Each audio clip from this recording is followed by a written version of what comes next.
Good morning, 6th class. Today we are going to start new chapter 2nd, that is components of food. In this chapter we will discuss what do different food items contain, what do various nutrients do for our body, balanced diet and deficiency diseases. The first topic of the chapter is what do different food items contain. If we want to prepare any dish or a food item, what we have to need? We need one or more ingredient.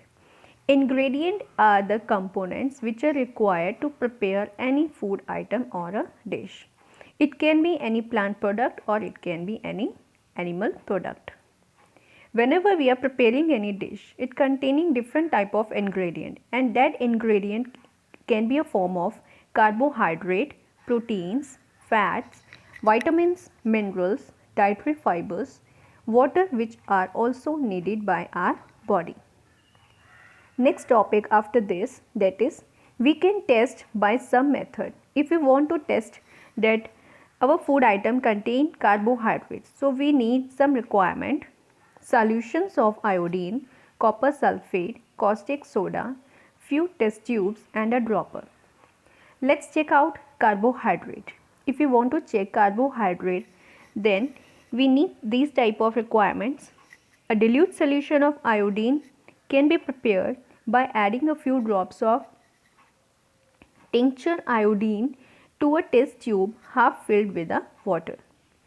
Or we can prepare copper sulfate solution, which can be prepared by dissolving 2 gram of copper sulfate in 100 millimeter of water.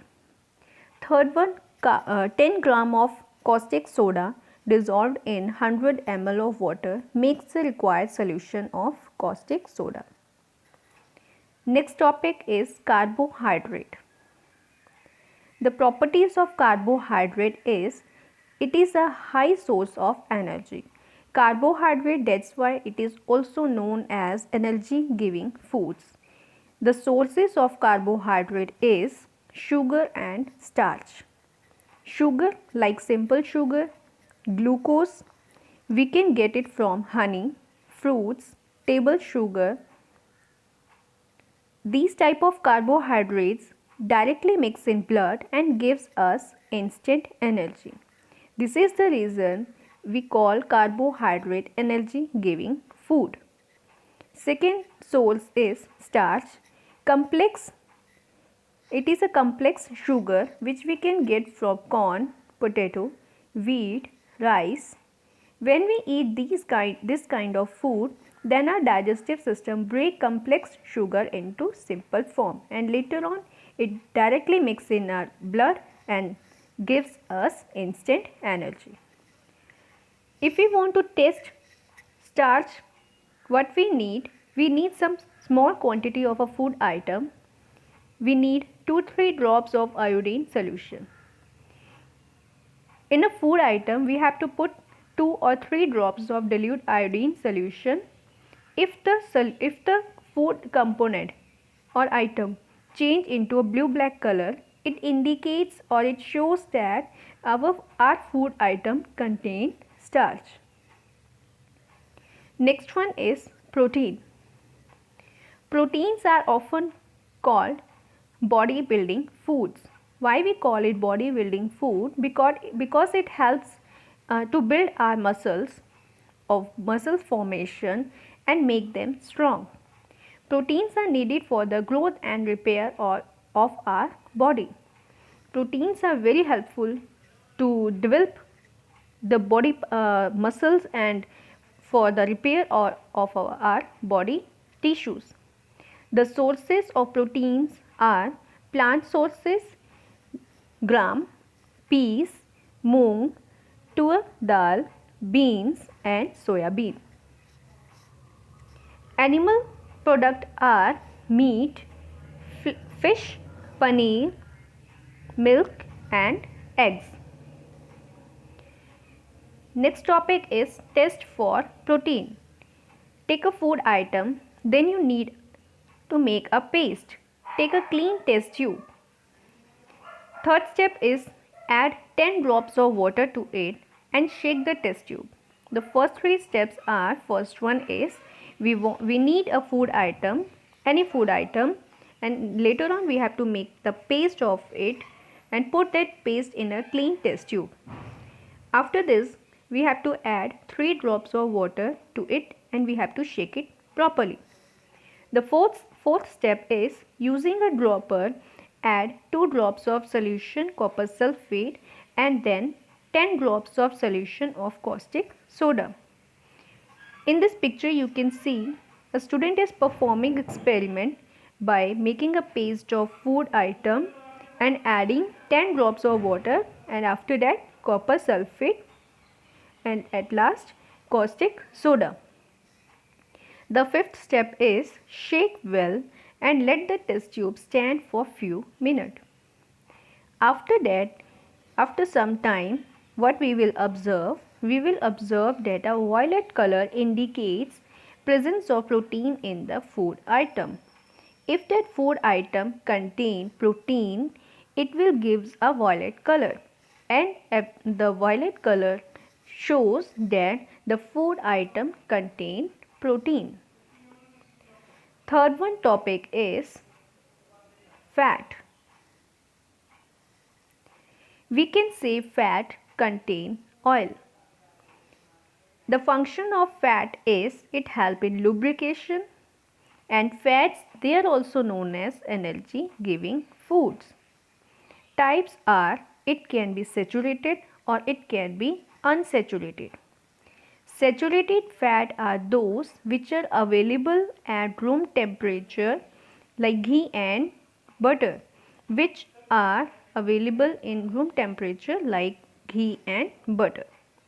The second one, unsaturated fat, are oil, nut and vegetables. Next topic is test for fats. The first step is, take a small quantity of a food item. Second is, wrap it in a piece of paper and crush it. This experiment is very easy.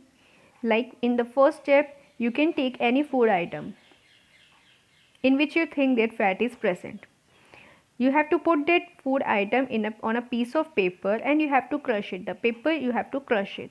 The third one step is, straighten the paper and observe it carefully.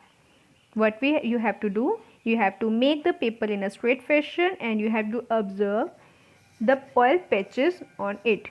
If the oil patches are shown on a paper, it means your food item contains fat. After this, the next topic is, what do various nutrients do for our body? In this topic, we will study about the functions of various nutrients which are performing in our body. So, different types of food nutrient we have discussed, that was fat, carbohydrate, proteins,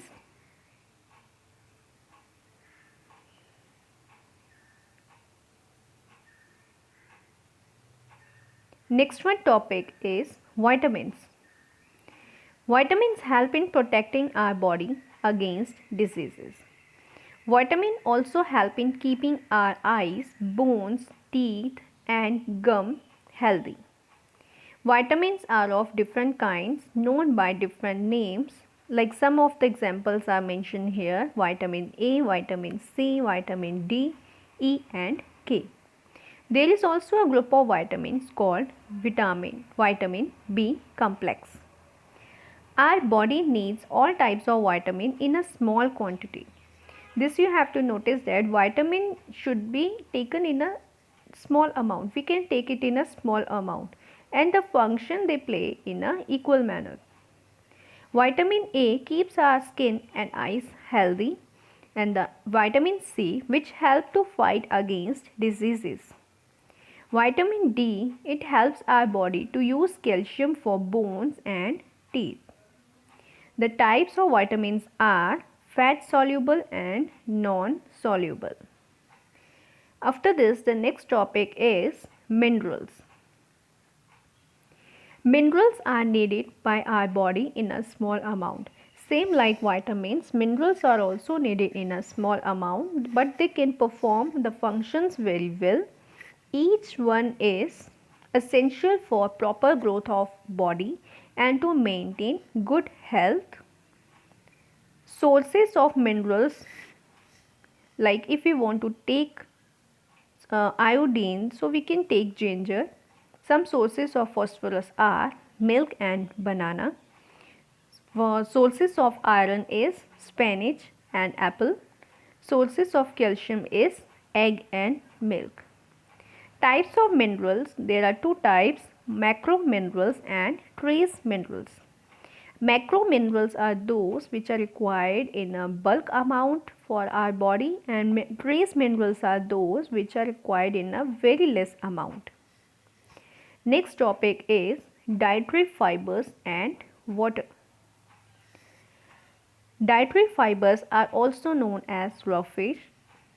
Roughage is mainly provided by plant products in our foods. Like examples of dietary fiber are whole grain, pulses, potatoes, fresh fruits, vegetables are the main sources of roughage. Another name of dietary fiber is roughage.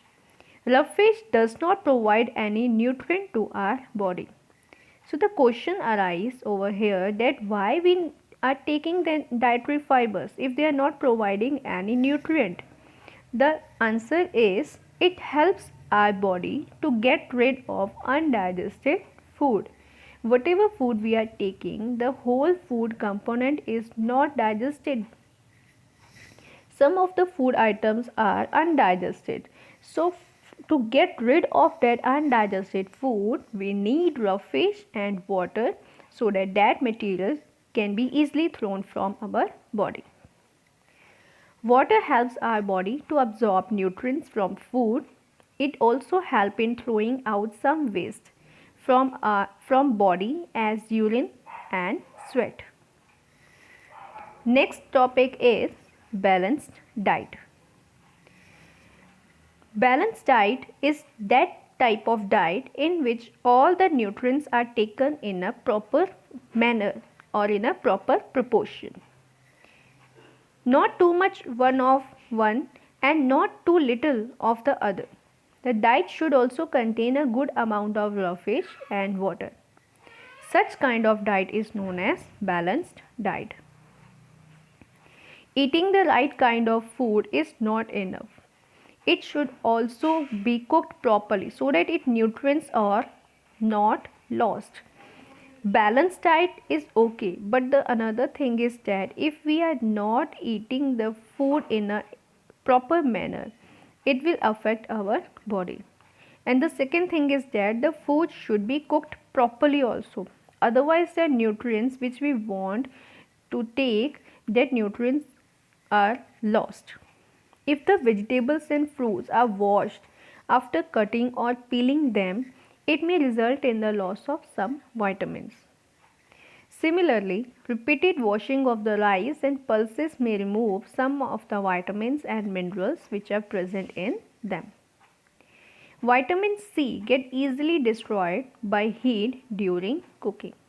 So that's why we have to take care of these points also whenever we are taking balanced diet, or we want that the nutrients should be provided to our body in a proper manner. It can be very harmful for us to eat too much of fat rich foods, and we may end up suffering from a condition called obesity. Eating too much fat or fat rich food can cause obesity. That's why the balanced diet should be there. Next topic after this, that is deficiency disease. This is our last topic of the chapter.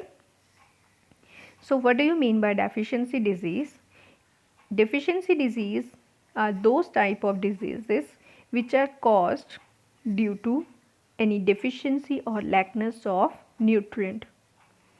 A person may be getting enough food to eat, but sometimes the food may not contain a particular nutrient. If this continues over a long period of time, the person may suffer from its deficiency. Diseases that occur due to lack of nutrients over a long period are called deficiency diseases.